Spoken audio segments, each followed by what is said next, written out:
Welcome back to my channel. I am going to be uploading this to both my podcast and my YouTube, so it depends on what platform you're watching me on, but it's long overdue. It's been 2 years, I believe, since I last uploaded a podcast episode. So a lot has transcribed since then. And the main thing being that I started therapy. I started therapy earlier this year because I wanted to work through the anxiety and trauma that I was experiencing. And in therapy, I realized that there was a lot more that I had to work through. And today I want to talk to you about something that's been deeply personal for me, something that I'm actively working through. I have my laptop here for notes because as soon as I hit record, I tend to forget. So if you see me looking, that's what I'm looking at. But I want to talk to you about how trauma shapes our identity and how we do have the tools to rewrite that. For so long, I thought that identity was something that was fixed, something that was basically given to you at birth, and that's just the way it's going to be for the rest of your life. Like, we're supposed to fall upon ourselves. But when you live through trauma, you don't find yourself. You actually lose yourself. And a lot of your traits become survival instincts or survival traits. You pick up things that basically keep you safe. And I want to walk you through that. I want to walk you through what that feels like, what that looks like, how to recognize it in yourself, and how to rebuild a new identity. One grounded in choice and not trauma. Here's the thing that people don't talk about enough. Trauma doesn't just affect your memories or your mood. It changes your personality. It changes your preferences, your behaviors, your beliefs, your nervous system, your sense of self. And when you live in fight or flight for very long, the version of you born in trauma starts to feel like your personality. It starts to actually become your entire identity. In therapy, when I worked with my therapist, shout out to Taylor, when we started to heal some of that trauma, heal some of that anxiety, I realized that that was a huge part of my identity, and I didn't understand or didn't know other parts of myself. It almost consumed what I thought of myself entirely, to the point where it overshadowed any other part of myself. And any part of myself that I actually tried to pinpoint, I realized led back to trauma. I was a people pleaser. I was an overachiever because I was afraid of disappointing people.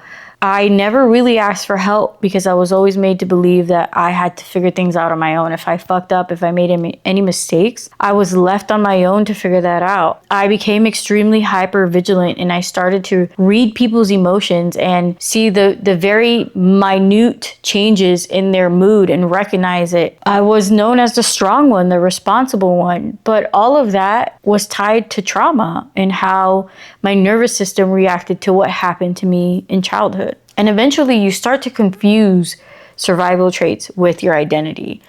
And you think, this is just who I am because it has been a part of you for so long. But that's not who you are. That's who you became to stay safe. What I learned is, even though my body is now very safe, I am in a safe home, a house that I own myself. I'm in a safe marriage. I have a very happy relationship. I have a very healthy circle of friends. I have a great job. I work from home. I am comfortable. I love my life. But my nervous system is still stuck in that fight or flight mode. I realize it has yet to realize that I'm actually safe. So rewriting my identity, I'm going to be very honest, I'm in that phase right now. I'm working in that stage right now, looking at parts of myself and wondering, is this really who I am? Is this a survival trait? Do I actually like this? Do I actually want this? Is this really me? Or was this a trauma response? Who am I to my core? What parts are intrinsically me? And what parts did I build to survive? At first, once I started to peel back those layers, it was a little confusing. It was a little daunting. I felt like I didn't know I'm 35 years old. What do you mean I don't know who I am? You know, it was very off-putting. But then I started to think to myself, well, if I'm starting basically from ground zero, that means I can be who I want to be. I can make myself in any way, shape, or form that I feel fit. That's when I started to put the pieces back together, which I'm still working on, but working on putting the pieces back together. Here's how to identify any traits that were built on trauma. I want you to really pay attention to any of these traits. Hyper independence. You'd say you're going to handle everything yourself. You don't need help. You don't like asking for help. You say things like you can't rely on anyone. That is self-protection. You either have felt like you couldn't rely on anyone, or you were made to figure things out on your own, like I was. People pleasing is another really big characteristic of trauma. You adjust yourself to keep the peace. You shrink yourself to make other people feel comfortable. You take responsibility for others' emotions. This isn't kindness. This is going above and beyond and like almost forgetting yourself in the process. That is a trauma response. Overthinking and over preparing. You need to carry everything with you like I do. I want to pack everything in my purse just so I can be prepared. You need to be in control because chaos was all that you know. And you no longer want to experience that anymore. You obsess over the what if, so you try to be prepared as much as possible. This isn't personality. Yes, there is a level of people that can be prepared, but when you obsess over it, that's your nervous system trying to keep you safe. If you stay small, if you dim your light to avoid making people feel uncomfortable, if you avoid taking risks, if you try to keep yourself from expanding, all of those are also trauma responses. Being the strong one, this was a huge player for me because I've always been known as a strong one. I've always been known as the one that you go to help everybody. I try not to break down in front of people. I try not to show people that, that I have a need. This isn't strength, it's emotional armor, right? This is my nervous system trying to keep me safe. Constant self-improvement. This was a big one for me. I self-abandoned and it was masked as self-improvement. I never felt like I was enough. I never felt like I was okay the way that I was. I was constantly trying to fix myself. I was obsessed with self-development and it became almost consuming. That's all I read.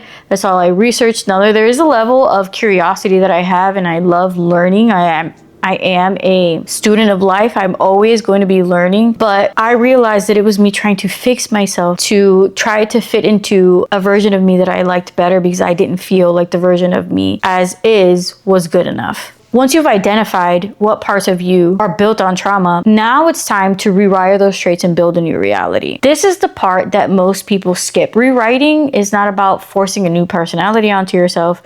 It's about creating safety so the real you can emerge. You want to name the trait. Hyper independence is my trauma voice, not my true voice. Plain and simple. Just be aware of what that trait is and identify the need underneath. So for example, sticking with hyper independence, it's the need for safety because every single one of those traits that are built on trauma, there was a purpose for it. It was trying to protect you. So we're going to name that need, that purpose. And then we're going to find a different way to meet that same need. So back to hyper independence. Allow myself to ask for help in very small ways. And this was something that I had a lot of trouble with, especially if I was really down and my mental health was shot. I had a lot of trouble reaching out for help and telling people I'm not okay. I have to learn how to do that to let my nervous system know that A, I'm safe, and B, this is not who I want to be.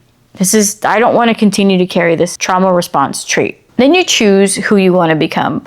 I want you to literally make a list of all the traits that you want to embody, right? I want to be confident. It's been a very long time since I felt actually confident in myself. I want to feel confident. I want to feel strong.